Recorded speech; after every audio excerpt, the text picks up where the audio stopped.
നമ്മുടെ സൈറ്റിൽ നിന്ന് വരുന്നത് ഓമാനൂരാണ് കേട്ടോ. ഓമാനൂർ ഒരു 1800 സ്ക്വയർ ഫീറ്റാണ് നമുക്ക് കാണുന്ന ഏരിയ മൊത്തം നമുക്ക് ചെയ്യാനുള്ളത് കേട്ടോ. ഈ വഴി ഫുള്ള് നമ്മൾ ചെയ്യാൻ പോകുന്നത് ടീ സ്റ്റോൺ ആണ്. നല്ല ഭംഗിയിൽ ഗോബിൾസിൻ്റെ അതേ ടൈപ്പ് വരുന്ന ടീ സ്റ്റോണാണ് നമ്മളിവിടെ ചെയ്യാൻ പോകുന്നത്.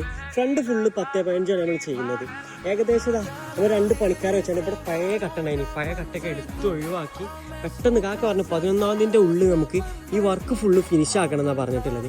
അത് തീർത്ത് കൊടുക്കുന്നത് നമ്മളും പറഞ്ഞോടാ. വീടിലെ കട്ടവിരി ഫുൾ ഫിനിഷ് ആക്കിയിട്ട് എങ്ങനെ ഉണ്ട് ഇപ്പോൾ കണ്ടി ഞങ്ങൾ ഈ വീട് എങ്ങനെയാണെന്ന്, ഇത് കഴിഞ്ഞിട്ട് എങ്ങനെ ഉണ്ടെന്ന് നമുക്ക് കണ്ടറിയാം കേട്ടോ. चाहिए